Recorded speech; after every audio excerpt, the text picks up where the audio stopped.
Olá, boa tarde. No ar o Band Cidade, primeira edição. Hoje é 26 de outubro, Dia do Trabalhador da Construção Civil. Atividade fundamental para o desenvolvimento das nossas cidades, hein? Parabéns. E a gente começa com política. Ortiz Júnior deve retornar à Prefeitura de Taubaté nos próximos dias. O tucano teve o recurso aceito ontem pelo Tribunal Superior Eleitoral. Com a decisão dos ministros, que reverte a condenação imposta pela própria corte em agosto, Ortiz Júnior se tornou ficha limpa, o que deve colocar fim nessa novela que se arrasta por 4 anos. A condenação não existe mais. O placar foi apertado, mas por 4-3, os ministros do Tribunal Superior Eleitoral absolveram Ortiz Júnior e o vice dele, Edson Aparecido, da condenação, que resultou no afastamento da dupla do executivo taubatiano. Pela manhã, o assunto na cidade era esse: o retorno do tucano ao cargo de prefeito. Eu acho que é uma pessoa que foi cassada desde o início do mandato. Já deu motivos, né, para não estarmos contentes. Infelizmente, ainda tem as pessoas que acreditam nele. Eu não concordo. Pelo menos a pessoa já sabe o que vai fazer, não é mesmo? Esse negócio de uma hora outra, eu acho que fica difícil para todo mundo, inclusive para as cidades, não é verdade? A cidade tem que andar, não pode parar. Andando tá bom. Mas eu torço para dar certo, né? E todo mundo, né? Por que a justiça já não resolveu esse perrengue antes? Deveria ter resolvido. A volta de Ortiz Júnior ainda não tem data definida para acontecer. Antes disso, existe um caminho burocrático. O TSE precisa notificar o Tribunal Regional Eleitoral, que, por sua vez, comunica a Justiça Eleitoral da cidade, para que o juiz Paulo Roberto da Silva reconduza o tucano à chefia do Executivo. Com a conclusão desse trâmite todo, Paulo Miranda deve retornar à Câmara Municipal. De acordo com este advogado especialista em direito eleitoral, esta decisão do TSE não implica na vitória eleitoral obtida por Ortiz Júnior na eleição deste ano.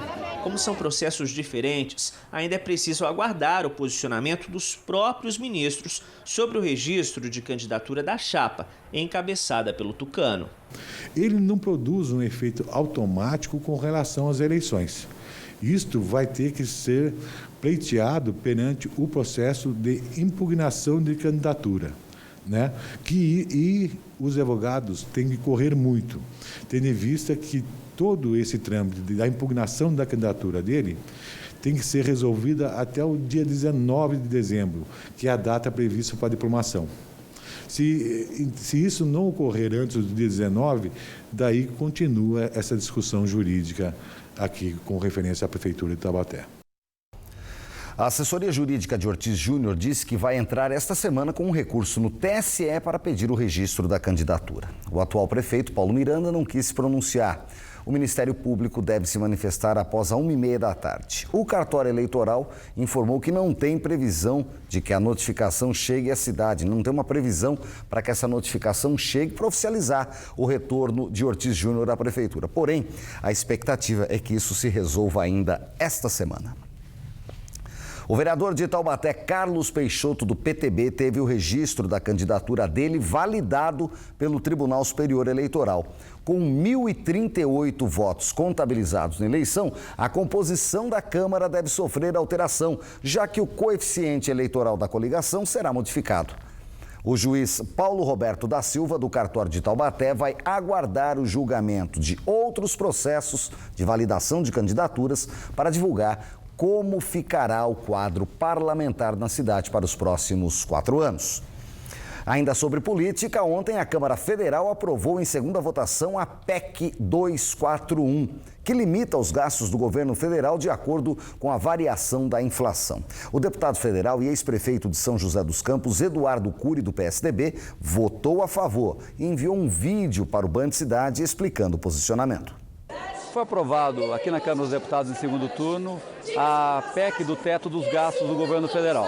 Eu votei a favor, considero uma medida das mais importantes dos últimos 30 anos, porque se você tem um limite de gastos na sua casa, por que o governo também não teria que ter o seu limite?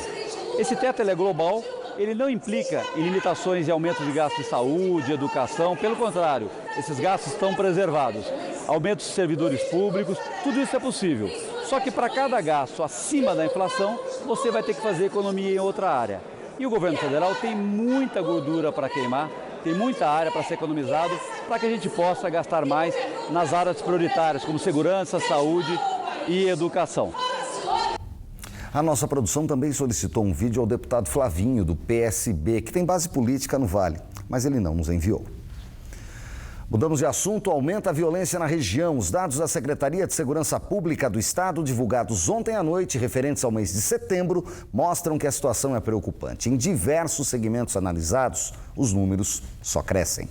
Em setembro de 2015, a região registrou 24 homicídios dolosos. Já no mês passado foram 39. Em todo o ano foram 299 vítimas, 29 casos a mais do que nos 9 primeiros meses do ano passado. Com relação à tentativa de homicídio, o aumento foi de 40% na comparação entre os meses de setembro de 2015 e deste ano. De 24, subiu para 40 registros. No acumulado do ano, foram 297 casos. Os roubos de veículo também tiveram aumento. Foram 151 no mês passado, enquanto em setembro de 2015, 125 registros. Em 2016, a região contabiliza 1.375 casos. Em São José dos Campos, o furto de veículo, que é quando a pessoa não identifica a realização do ato, já fez 218 vítimas. Na comparação entre setembro de 2015 e deste ano, houve um aumento de 33 casos. Nesse mesmo tipo de crime em Taubaté, o crescimento foi de 37%, subiu de 41 para 65 registros. Depois do intervalo, moradores de São José dos Campos reclamam da falta de cuidado com terrenos baldios. Os locais servem de criadouros para o Aedes aegypti, a dengue. Já já a gente fala mais sobre isso. 1 e 2.